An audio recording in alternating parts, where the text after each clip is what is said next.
Senate और कौमी assembly की मुश्तरका कायमा कमेटी बराए कानून और इंसाफ ने 27वीं आईनी तरमीम के मुसवदे की मंजूरी दे दी है। मुजव्वज़ा तरामीम को कल सेनेट में रिपोर्ट की सूरत में पेश किया जाएगा। अपोजिशन जमातों ने कमेटी इजलास का बॉयकॉट किया। PTI, JUI, PKMAP और MWM इजलास में शरीक नहीं हुई। आज होने वाले मुश्तरका इजलास में आइन के आर्टिकल 243 की तफसीली मुशावरत के बाद मंजूरी दी गई। आइनी अदालतों के क़याम की शिक की मंजूरी दे दी गई। ज़ेर अल्तवा मुकदमात के फैसले की मुद्दत 6 माह से बढ़ाकर 1 साल करने की तरमीम मंजूर कर ली गई। 1 साल तक मुकदमे की पैरवी न होने पर इसे निपटा हुआ तस्वुर किया जाएगा। ज़राए का कहना है कि हुकूमती इत्तेहादी जमातों की तरमीम पर अब तक फैसला नहीं हो सका है। खैबर पख्तूनख्वा का नाम तब्दील करने की ANP की तजवीज़ पर हुकूमत ने मजीद वक्त मांग लिया। बलूचिस्तान में सूबाई असम्बली की नशिस्तें बढ़ाने की तरमीम पर भी हुकूमत ने मजीद वक्त मांग लिया। आज के इजलास में मुस्लिम लीग नून के अरकान ने वज़ीर आज़म के लिए फौजदारी मुकदमात में इस्तिस्ना की तरमीम वापस ले ली। तरमीम वज़ीर आज़म शहबाज शरीफ की हिदायत पर वापस ली गई। Chairman committee Farooq H Naik ने तरमीम वापस लेने को सराहा। पार्लिमानी कमेटी के अरकान ने इजलास में अपोजिशन की शिरकत न करने पर अफसोस का इजहार किया। कमेटी अरकान का कहना था कि अपोजिशन को इस अहम इजलास में शिरकत करना चाहिए थी। अपोजिशन का रवैया इंतहाई अफसोसनाक है। अपोजिशन जमातें जानबूझकर सारे अमल से दूर रह रही हैं।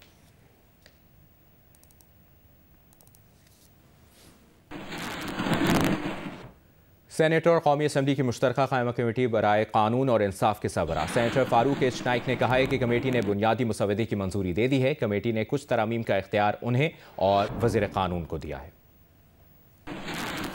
अमेंडमेंट्स की गई हैं, उन अमेंडमेंट्स के साथ तमाम क्या कहते हैं जो बिल था उसको मंजूर कर लिया।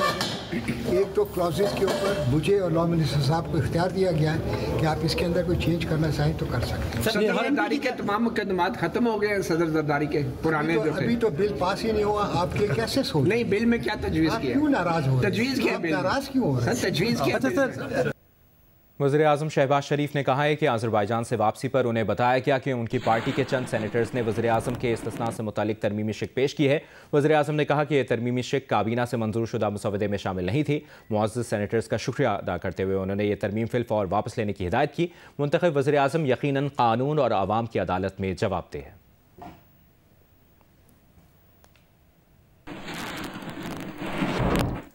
27वीं आईनी तरमीम पर मुश्तरका पार्लिमानी कमेटी बराए कानून और इंसाफ की रिपोर्ट कल ऐवान में पेश की जाएगी। कल के इजलास का एजेंडा जारी कर दिया गया है। इसकी तफसील जानेंगे नौशीन यूसुफ से। जी नौशीन, बताइए।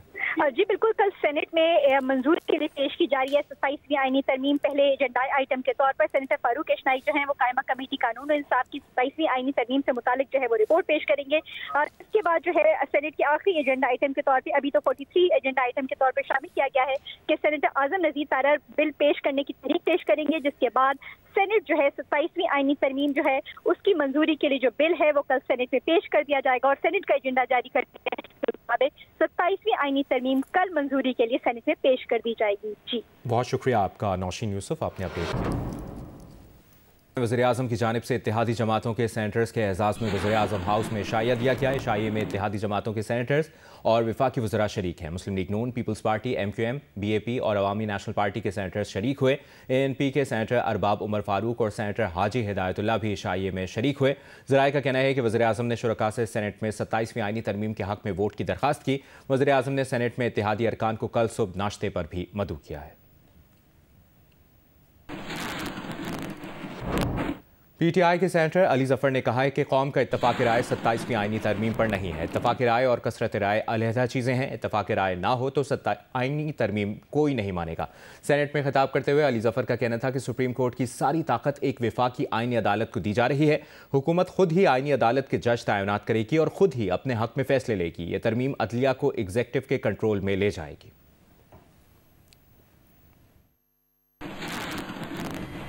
ये जुडिशल केओस है, ये आपका सिस्टम कोलैप्स कर जाएगा।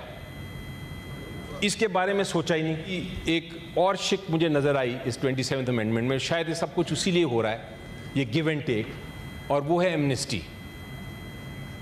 एक आर्टिकल है इस कॉन्स्टिट्यूशनल अमेंडमेंट में जहां प्रेसिडेंट और गवर्नर को कहा गया है कि आप जो भी जुर्म करें अपने टेन्योर में आपको कोई छू नहीं सकता, सारी उम्र के लिए नहीं छू सकता। मेरी रिक्वेस्ट होगी कि इन सारी अमेंडमेंट्स जो 27वीं लेके आ रहे हैं इनको रिजेक्ट करें। कोई जल्दी नहीं है, हम आपके साथ बैठने को तैयार हैं। हम उन अमेंडमेंट्स को देखेंगे जो लोगों का भलाई करे, लेकिन ये हम बर्दाश्त नहीं करेंगे कि आप नुकसान पहुंचाएं। मुस्लिम लीग नून के सेनेटर परवेज रशीद ने कहा है कि अली जफर ने तस्वीर का वो रुख दिखाया जो उन्हें पसंद है, तस्वीर का वो रुख नहीं दिखाया जिसने अदलिया को पार्टी के आलाकार में बदलने की कोशिश की। जज के चौके के नीचे एक सियासी जमात का झंडा छुपा लिया और इसके मकासद के लिए किरदार अदा किया। सेनेट इजलास से खिताब करते हुए परवेज रशीद का कहना था कि तरमीम के सिर्फ एक नुक्ते पर आज अपोजिशन की 2 तकरीर हुई जिसका ताल्लुक अदलिया से है। इसका मतलब है कि अपोजिशन अरकान ने तरमीम के बाकी निकात को तस्लीम कर लिया है। काश ये हमें बताते जो हजरात अदलिया को अपने मकासद के लिए इस्तेमाल कर रहे थे। उन्होंने जब अदालती मनसब पर बैठते हुए जज हजरात के रोब होते हैं जो उनका गाउन होता है, उसके नीचे एक पॉलिटिकल पार्टी का झंडा जो है उसको छुपा लिया और उस पॉलिटिकल पार्टी के मकासद को पूरा करने के लिए अपना किरदार अदा करना शुरू कर दिया। अगर उस तरफ भी थोड़ी सी रोशनी डाल देते तो मुनासिब था। पीपल्स पार्टी के मसरूर एहसन ने कहा है कि ऑपोजिशन में हिम्मत है तो बगावत करे। आप सियासी लोगों के साथ कानून साजी करने को तैयार नहीं, आप बात किसी और के साथ करना चाहते हैं। मुल्क बहुत खतरनाक हालात से गुजर रहा है, आप बातचीत के दरवाजे बंद ना करें, मुज़ाकरात से सब रास्ते खुल सकते हैं। सेनेटर मसरूर एहसन ने ऑपोजिशन के लिए शेर भी पढ़ा। ऑपोजिशन के मुअज़्ज़िज़ दोस्तों का बहुत एहतराम करता हूँ और शायद ये दुखी भी हूँ, और लेकिन दुखी के साथ साथ ये सब कंफ्यूज हैं। आप आइन में तरमीम की बात करते हैं और उसमें कहते हैं ये तजवीज़, दूसरी तरफ जो असल बात होती है परवेज़ रशीद साहब ने कह दिया, वहाँ आप खामोश रहते हैं। इसका मतलब कुछ दाल में काला तो कहीं चल रहा है। मैं ये कहता हूँ कि देखो भाई, तुम में हिम्मत है तो दुनिया से बगावत कर लो, वरना माँ बाप जहाँ कहते हैं शादी कर लो। तहरीक तहफ़्फ़ुज़ आइन के सरबराह महमूद अचकज़ई ने 27वीं आइनी तरमीम के खिलाफ तहरीक चलाने का ऐलान कर दिया। इस्लामाबाद में तहरीक के दीगर रहनुमाओं के साथ प्रेस कॉन्फ्रेंस करते हुए महमूद अचकज़ई का कहना था कि पाकिस्तान की बुनियादों पर हमला हुआ है, ये भी 9/11 है। पाकिस्तान पर बगैर इलेक्शन के ये टोला काबिज़ हुआ है। तहरीक तहफ़्फ़ुज़ आइन की जानिब से जारी एलामिये में कहा गया कि 27वीं तरमीम की जाली मंजूरी के अगले दिन यौम सियाह मनाया जाएगा। कौमी मुशावरती इजलास के बाद मुल्कीर जल्द से जुलूसों का ऐलान होगा। अदलिया का निज़ाम मुनहदम किया जा रहा है। एलामिये में मुतालबा किया गया कि पाकिस्तान में नया इमरानी मुआहिदा लाया जाए। हमने बस स्लोगन शुरू करने हैं। आज रात का स्लोगन वो है जो अभी जालिब का शेर है। ऐसे दस्तूर को, ऐसे मंशूर को हम नहीं मानते। सारे पाकिस्तानियों ने, मर्द औरत ने, बच्चों ने, हर पार्टी ने तारीख शुरू हो चुकी। आज रात इतनी चीखों पुकार होनी चाहिए ताकि तमाम पाकिस्तान के इक़्तिदार के जो ऐवान लरज़ उठें कि इंसान जब चीखता है उसका असर क्या होता है।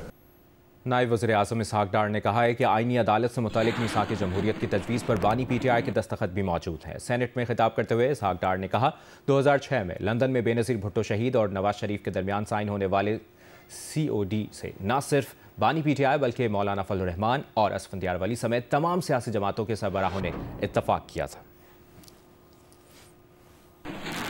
कॉन्स्टिट्यूशनल कोर्ट का जो कॉन्सेप्ट था वो 2002 और 2006 के दरमियान जब मोहतरमा बेनज़ीर भुट्टो के साहिबा के साथ मेरी पहली मीटिंग हुई 2002 में, तो उसमें ये फैसला हुआ कि हम code of conduct, civil military relationship, truth and reconciliation commission, constitution को अपनी असल हालत में लाना, कई इस तरह की चीज़ें वो पूरी COD में हैं। आपको याद होगा 13 मई 2006 को लंदन में मियां नवाज शरीफ साहब और मोहतरमा बेनज़ीर भुट्टो, अल्लाह उनको जन्नत में आला मुकाम दे, इनके दरमियान वो साइन हुआ। लेकिन चंद हफ्तों में मिलेनियम होटल लंदन में तमाम पॉलिटिकल पार्टीज आई और उसमें इमरान खान साहब शामिल थे। इनके जो लीडर हैं वो शामिल थे, उनके सिग्नेचर हैं उस डॉक्यूमेंट के ऊपर कि कॉन्स्टिट्यूशनल कोड इसमें उनको होना चाहिए। मैं सिर्फ क्लैरिफाई इसलिए कर रहा हूँ कि ताकि इन्फॉर्म्ड हम डिस्कस करें। और ये COD जो है कॉन्सेप्ट, ये ना सिर्फ मोहतरमा बेनज़ीर भुट्टो और मियां नवाज शरीफ के दरमियान हुआ, सब्सिक्वेंटली उस पर तमाम लीडर, मौलाना फजल रहमान साहब, असफंदियार वली साहब, इमरान खान साहब, सब आए और सब ने उसको एंडोर्स किया। तो इसलिए ये सब की कॉमन ओनरशिप है। तो मेरा ख्याल है कि मैंने कहा मैं थोड़ी सी हिस्ट्री की लाइट दे दूँ कि मैं आई हैव बीन इन्वॉल्व उसकी ड्राफ्टिंग में COD में। कौमी एयरलाइंस के बोइंग 777 तैयारे की विंडशील्ड एक बार फिर टूट गई है। ज़राए का कहना है कि विंडशील्ड टूटने से बोइंग 777 तैयारा जद्दा एयरपोर्ट पर ग्राउंड हो गया है। इसकी तफसील जानते हैं नुमाइंदा जियो न्यूज़ तारिक अबुल हसन से। जी तारिक, क्या तफसील है आपके पास? जी, गुज़िश्ता जुमेरात को इसी तैयारे ने लाहौर से जद्दा की फ्लाइट की थी और 34,000 फीट की बुलंदी पर इस तैयारे की विंडशील्ड टूट गई थी, जिसे वापस कराची लाया गया था। यहाँ पर तैयारे की विंडशील्ड तब्दील की गई और 6 तारीख को ये विंडशील्ड तब्दील की थी और आज 3 दिन के बाद ये तैयारा जब एक बार फिर जद्दा एयरपोर्ट पर गया है तो वहाँ इंस्पेक्शन के दौरान मालूम चला है कि वही विंड स्क्रीन जो कि तब्दील की गई थी वो एक बार फिर क्रैक हो गई है, जिसकी वजह से तैयारे को वहाँ ग्राउंड कर दिया गया है। और ये भी बात बहुत अहम है कि इस तैयारे के ऊपर नई विंडशील्ड नहीं लगाई गई थी, बल्कि कराची में जो एक तैयारा पहले से ग्राउंड है उससे विंडशील्ड निकालकर इस जहाज पर लगाई गई थी और विंडशील्ड लगाने के बाद 24 घंटे तक तैयारे को ग्राउंड रखना होता है ताकि विंडशील्ड जो है मजबूती से जुड़ जाए। लेकिन इस विंडशील्ड को हाई स्पीड टेप लगाकर और उस तैयारे को 24 घंटे के अंदर अंदर दोबारा फ्लाइट के ऊपर भेज दिया गया था। और अब जब ये स्क्रीन दोबारा टूट गई है तो बताया जाता है कि क्योंकि ये सही तरीके से नहीं लग पाई थी, इसलिए कि इसको प्रॉपर टाइम नहीं मिला, तो इसलिए ये विंड स्क्रीन एक बार फिर क्रैक हो गई है। और एयरलाइन जो है वो इस वक्त शदीद बहरान का शिकार है क्योंकि इसके पास स्पेयर पार्ट्स नहीं है और तैयारों की शदीद कमी है। तारिक, इस तमाम तर मामले पर इंतजामिया का क्या मौक़िफ़ सामने आया है? आज इस बारे में इंतजामिया से हमने राब्ता किया और उनको मैसेजेस छोड़े हुए हैं, लेकिन एक बहुत अजीब बात है कि ना तो फोन अटेंड किए जा रहे हैं और ना ही मैसेज का जवाब दिया जा रहा है। तो एक तरीके से इस तमाम चीज़ों पर इंतजामिया की खामोशी है, लेकिन दूसरी तरफ हम ये देख रहे हैं कि इंसिडेंट एक के बाद एक इंसिडेंट खासतौर पर इंजीनियरिंग के हवाले से हो रहे हैं और जो तैयारों की तादाद है वो। ठीक है तारिक अबुल हसन, आपने इस बारे में आगाह किया, शुक्रिया। नायब वज़ीर आज़म इसहाक़ डार से ईरानी वज़ीर ख़ारजा सैयद अब्बास इराक़ची ने राबता किया है और पाकिस्तान और अफ़गान तालिबान के दरमियान सालिसी और मसालिहत की पेशकश की है। सिफारती ज़राए का कहना है कि ईरान की जानिब से अफ़गानिस्तान और पाकिस्तान के दरमियान कशीदगी पर तशवीश का इजहार किया गया। ईरानी वज़ीर ख़ारजा ने जोर दिया कि दोनों ममालिक को बातचीत जारी रखनी चाहिए। ईरानी वज़ीर ख़ारजा ने कहा ईरान हर मुमकिन मदद के लिए तैयार है ताकि दोनों ममालिक में अमन और मुसालिहत कायम हो सके। सिफारती ज़राए का मज़ीद बताना है कि इसहाक़ डार ने अफ़गानिस्तान के साथ हालिया मुज़ाकरात और मौजूदा हालात पर रोशनी डाली।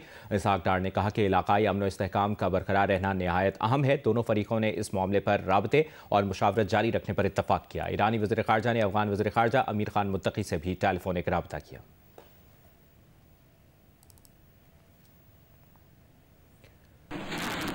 वज़ीर आला KP सुहेल आफरीदी के खिलाफ मुकदमा दर्ज। रियासती इदारों के खिलाफ बयान पर वज़ीर आला सुहेल आफरीदी के खिलाफ पैक एक्ट के तहत मुकदमा दर्ज किया गया। Cyber crime reporting centre Islamabad में वज़ीर आला KP के खिलाफ मुकदमा दर्ज किया गया है। FIR के मुताबिक सोशल मीडिया पर मौजूद वीडियोज़ में रियासत और कौमी सलामती के इदारों की साख को नुकसान पहुँचाने की कोशिश की गई। वज़ीर आला KP ने अडयाला जेल के बाहर रियासती इदारों के खिलाफ झूठ पर मबनी मीडिया टॉक की। PTI के ऑफिशियल पेज से भी रियासती इदारों के खिलाफ वीडियो को फैलाया गया। कराची में जारी वर्ल्ड कल्चर फेस्टिवल में मुल्की और गैर मुल्की फनकारों की डांस परफॉर्मेंस जारी है। जियो और जंग मीडिया ग्रुप मेले का मीडिया पार्टनर है। आर्ट्स काउंसिल कराची से नुमाइंदा जियो न्यूज़ वलीद अहमद तफसील बता रहे हैं। वर्ल्ड कल्चर फेस्टिवल में हफ्ते का दिन मखसूस किया गया है म्यूज़िक के लिए और इतवार यानी आज का दिन मखसूस किया गया है डांस के लिए। आज डांस नाइट है। इस वक्त में आर्ट्स काउंसिल कराची के ऑडिटोरियम 1 में मौजूद हैं और मनाजिर क्या हैं ऑडिटोरियम 1 के, ये कैमरामैन जुबैरुद्दीन आपको दिखा रहे हैं। यहाँ हर कुर्सी पर कोई ना कोई विराजमान है, बैठा हुआ है और सिर्फ कुर्सियों पर ही लोग नहीं हैं बल्कि जो सीढ़ियाँ हैं वहाँ पर भी लोग मौजूद हैं। आइए ज़रा ऑडिटोरियम में जो लोग मौजूद हैं उनसे हम पूछते हैं कि वो इस परफॉर्मेंस को कैसे एंजॉय कर रहे हैं। कोलंबियन डांसर्स है, दे आर अमेजिंग। तो उनका जो खूबसूरत कलरफुल है तो फोक डांस होगा। Absolutely great. I was just talking to one of the organizers to thank them really how wonderful to be bringing so many cultures together. मुल्की और गैर मुल्की फनकार परफॉर्म भी करेंगे। मुल्की और गैर मुल्की हाज़रीन उन परफॉर्मेंसेस को एंजॉय भी करेंगे, उससे लुत्फानंदोज़ भी होंगे। 10वीं थल जीप रैली के आखिरी रोज प्रीपेड कैटेगरी के मुकाबलों में फैसल शादी खेल ने मैदान मार लिया। मारूफ रेसर मीर नादिर मक्सी दूसरे नंबर पर रहे। विमेन कैटेगरी में सलमा खान ने सबसे कम वक्त में ट्रैक मुकम्मल किया। मजीद बता रहे हैं मोहम्मद अदनान मुश्तबा। 10वीं थल जीप रैली में इतवार के रोज प्रीपेड कैटेगरी के मुकाबले हुए। मुकाबलों में 2 खवातीन रेसर समेत 37 रेसर्स ने हिस्सा लिया। फैसल शादी खेल ने 200 किलोमीटर का फासला सबसे कम वक्त 2 घंटे 10 मिनट और 18 सेकंड में मुकम्मल करके पहली पोजीशन हासिल की। मारूफ रेसर मीर नादिर मक्सी तकरीबन 4.5 मिनट के फर्क से दूसरे नंबर पर, जबकि मोहम्मद रजा सईद तीसरे नंबर पर रहे। रैली में शरीक रेसर्स ने थल जीप रैली को बेहतरीन स्पोर्ट्स इवेंट करार दिया। थल का जो ट्रैक है amongst all the tracks in Pakistan it's one of the most challenging track. ये 200 किलोमीटर का ट्रैक है, इसमें डिफरेंट सेक्शंस हैं। Overall it's a handling track, it's a very challenging track. मैं इसको one of the most challenging track समझता हूँ और इसमें बड़ा तगड़ा मुकाबला होता है और यहाँ पे जो थोड़ी सी भी गलती करता है वो रेस से बाहर हो जाता है। कुछ एरियाज हैं बीच में थोड़ा पक्की डारें जिसको कहते हैं आती हैं, पर फिर चौबारा वाली साइड और ऑल वो तो बहुत ही सैंड है वहाँ पे। और ये सैंड में भी फ़र्क है, ये सिल्वर सैंड है जो रिवर की। फ़र्क इसमें चोलिस्तान में है कि वो रिवर का नहीं है, सैंड में फ़र्क है, ये पकड़ती है बहुत। प्रीपेड वुमेन कैटेगरी में 2 खवातीन रेसर्स सलमा खान और दीना पटेल मद्दे मुकाबिल थीं। दीना पटेल के साथ जर्मन शहरी एंड्रियो ने बतौर नेविगेटर हिस्सा लिया। रेस में मारूफ रेसर सलमा खान पहले नंबर पर रहीं। उन्होंने मुकर्ररा फासला 1 घंटे 30 मिनट और 20 सेकंड में तय किया। रैली के आखिरी रोज छुट्टी के बाइस शायकीन भी बड़ी तादाद में रैली से महजूज होते रहे। मुझे बचपन से बहुत शौक था रैली रेसिंग का, खुद तो नहीं कर सकी लेकिन मैं ऑब्वियसली देख सकती हूँ तो देखने आई हूँ। लाहौर से आई हूँ स्पेशली। मैं यहाँ पे लड़कियों की रैली देखने आई हूँ। मेरी फेवरेट रेसर दीना पटेल है और मुझे उनका स्टाइल बहुत ज्यादा पसंद है। प्रीपेड कैटेगरी का राउंड मुकम्मल होने के बाद 10वीं थल जीप रैली का भी इख्तिताम हो गया। रेस में कामयाब होने वाले तमाम कैटेगरीज के रेसर्स में मुजफ्फरगढ़ के सर्किट हाउस में इनामात तकसीम किए गए। कैमरामैन अयूब कुरैशी के हमरा मोहम्मद अदनान मुस्तबा, जियो न्यूज़, मुजफ्फरगढ़। लाहौर में होने वाली 3 रोज़ा royal palm golf team trophy championship team garrison ने जीत ली। Royal palm golf team trophy championship and challenge shield golf Lahore के royal palm golf and country club में हुई, जिसमें मुल्क भर से 80 से ज़ायद गोल्फर्स ने हिस्सा लिया। जमशेद मतलूब, साइम ताहिर, जैद उमर और अहमद कैनी पर मुश्तमिल टीम गैरिसन ने मुसलसल तीसरे रोज़ अपनी बरतरी बरकरार रखी और 700 ग्रॉस स्कोर के साथ टाइटल अपने नाम किया। टीम रॉयल पाम ने दूसरी और टीम रावलपिंडी ने तीसरी पोजीशन हासिल की। मोहम्मद शोएब ने 224 ग्रॉस स्कोर के साथ इनफरादी मुकाबलों में कामयाबी हासिल की। Net shield winner Ghulam Qadir, ladies cross winner एना जेम्स गिल और लेडीज नेट विनर साकिबा बतूल रहीं। फातेह गोल्फर्स में इनामात भी तकसीम किए गए।